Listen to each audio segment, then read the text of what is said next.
So, in the parasha this week, we learned that right before the Jewish people were going to leave Mitzrayim, before they were going to leave Egypt, so Hashem tells them that they've got to take the lambs, and they've got to tie the lambs to their bedsides for 4 days before they leave Mitzrayim.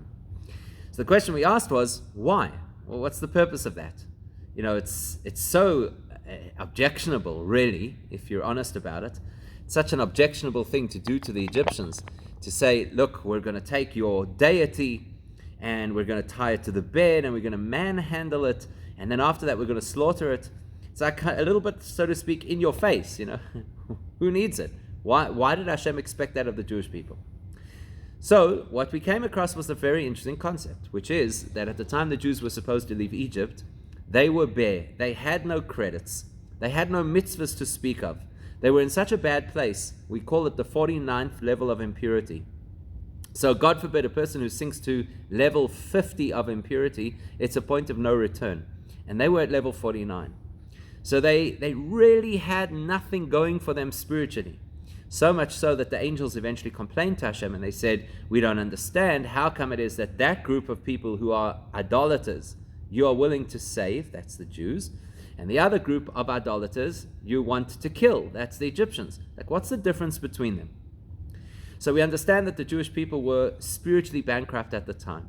Therefore, what Hashem needed to do for them is He had to give them an opportunity to do something that was radical, something that would show that they have incredible dedication to Hashem to the point of sacrifice.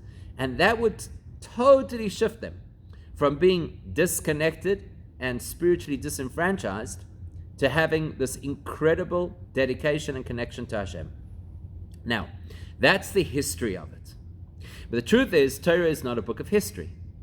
The Torah, the word Torah, means to instruct. So it comes from the principle of hoira'ah. Hoira'ah means instructions. And these instructions are for whoever reads the book, whenever they read the book. So we should never, God forbid, think of the Torah as historical information. It's telling us a story, this is what happened, and yes, it is an interesting story, and it does convey Hashem's miracles and so on and so forth. Yes, that's all true. But the point is, it's a lesson for us. So if we're going to read the Torah, and we're going to read these particular stories within the Torah, our first response is supposed to be, so what's that telling me about my own Yiddishkeit, about my own experience of Judaism? Now that would be true across the board for every part of the Torah and for every generation. But the truth is, it goes deeper than that. And the reason it goes deeper is because we're told, there's a very interesting teaching from the Arizal, one of the great mystics, great Kabbalists, the person who revolutionized some of the fundamental principles of Kabbalah. And the Arizal was very renowned for his teachings about souls and soul journeys and reincarnation, etc.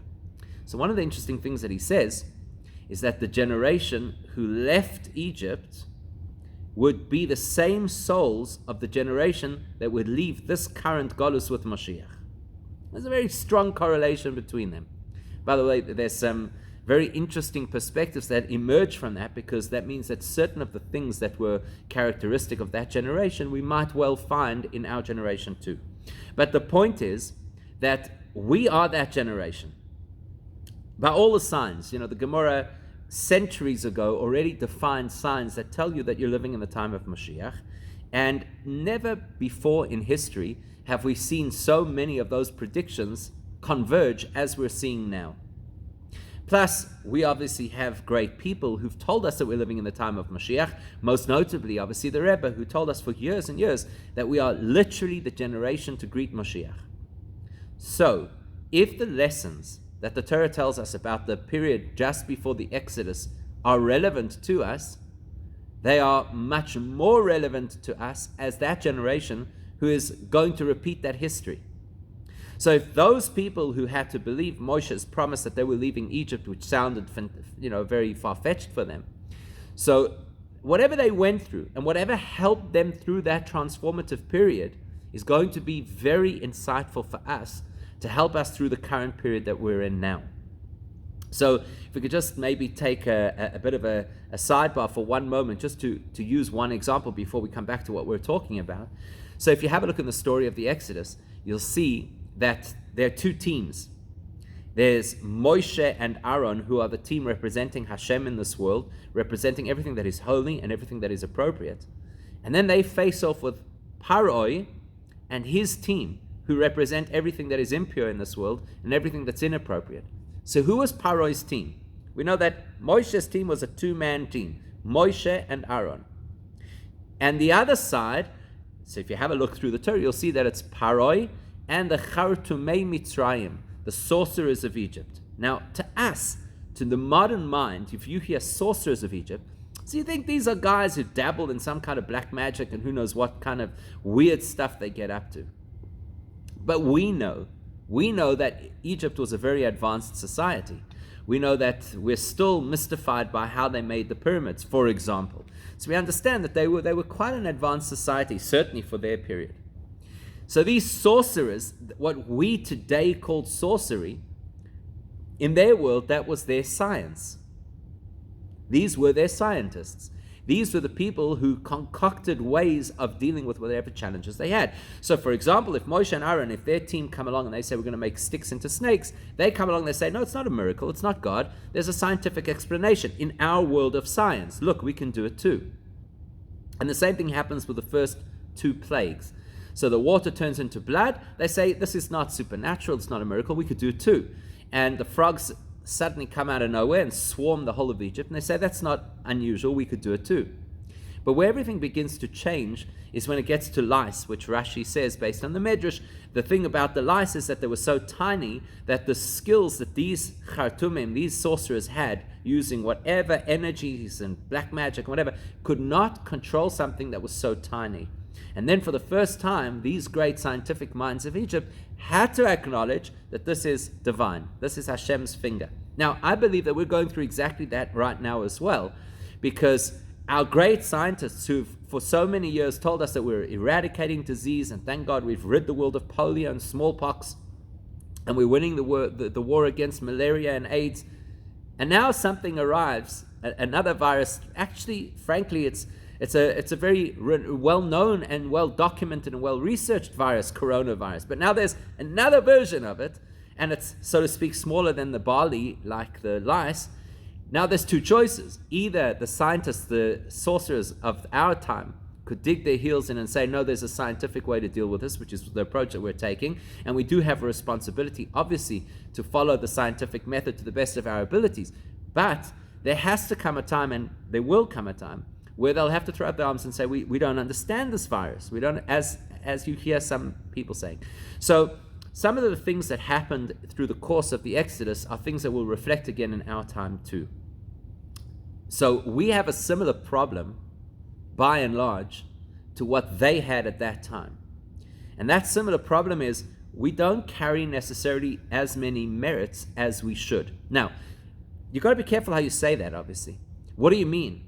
We don't carry merits? So many Jewish people in today's world have reconnected with their Judaism. So many people are engaged in their Judaism. So many people have made sacrifices for their Judaism. You know, when you consider the process of becoming a Baal Teshuvah, somebody who grew up in a secular environment and now embraces a religious lifestyle, that takes a lot of sacrifice. You have to sacrifice things that you used to enjoy. You have to sacrifice the nature of certain relationships because people now don't deal with you in the same way as they did before. So how can we dare to say that we're in a generation today that is empty, so to speak, of mitzvahs as they were? The reality, unfortunately, is that while we look at these wonderful experiences of people reconnecting with their Judaism, there is a large portion of our Jewish world, unfortunately, that is very disconnected from its Judaism for a variety of reasons. Some people are completely secular, some people are skeptical of the whole concept, some people have been fed a diet of education that is not a Torah-based diet and claims to be Judaism, so they've developed a perspective of what Judaism is all about that is actually divorced from mitzvahs and has become all about liberalism and human rights and that kind of thing. So there is a big segment of the community that perhaps doesn't have the same dedication or the same list of mitzvahs, so to speak, to their credit. So if at the time the Jews were preparing to get out of Egypt, what helped them to make that massive shift was that they were challenged with an opportunity to say, I'm in or I'm out. I'm going to now, and in order to be in, I'm going to do something that requires tremendous sacrifice, because it means I've got to stand up to the world, and I've got to think in a different way to how everybody else thinks, and I've got to be willing to do something that is objectionable to everybody else.